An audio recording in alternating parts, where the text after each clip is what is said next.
Hilst is located in Zeelandic Flanders, a region in the southwestern Netherlands, and is sometimes considered the most Flemish town in the country. It's a municipality and city, and whilst geographically Dutch, it's culturally and historically closer to the region of Flanders in Belgium. So, why are we here in May 2025? It is as true today as it was back in the 16th century, that the Dutch coast is a similar distance from Norfolk as the distance to London from Norwich. Back then it took but a day to sail from the Netherlands to Great Yarmouth, but 4 days to go by road to the capital.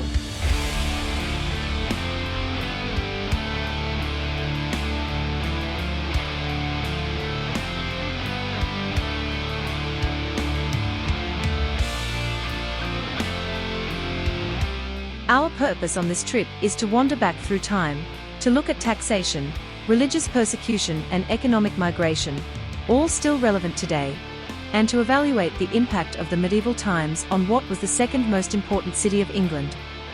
As you probably gathered from the title, this is very much the Weaver's Tale, and it was the first Queen Elizabeth who made the decision in 1565 to bring back life into the wool industry by inviting Dutch and Walloon weavers to settle in Norfolk.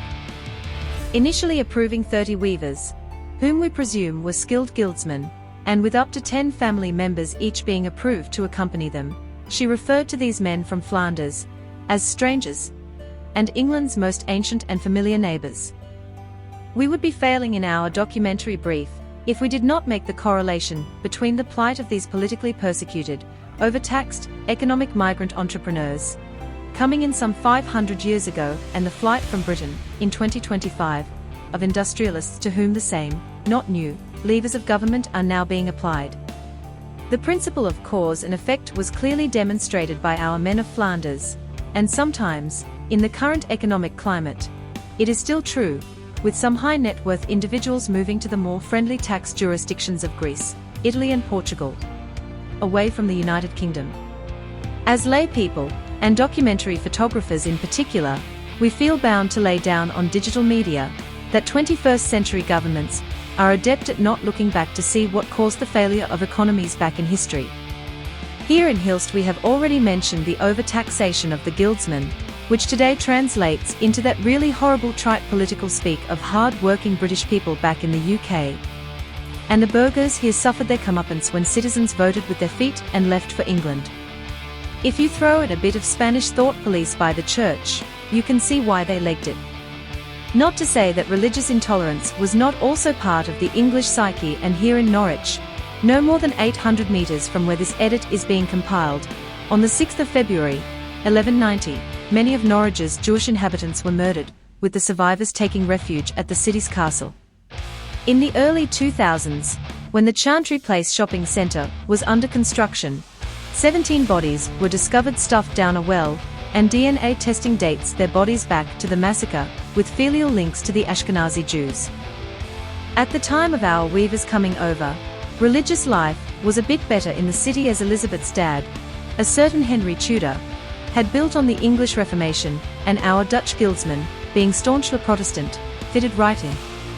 Some sources say that the weavers left Newport in Belgium and came directly to Great Yarmouth, whilst others say that in all likelihood they came to Norfolk via Kent, as did we, via the Channel Tunnel on our return. Both versions are probably true. So now let's look at Strangers' Hall in the city of Norwich, which was part of the story, being more of a guild for the guildsmen, perhaps the origins of a working man's club. You would not think from the outside appearance of the building that this contains so much history. To be fair, it does today rather look like a working man's club from the outside, as we have previously alluded to.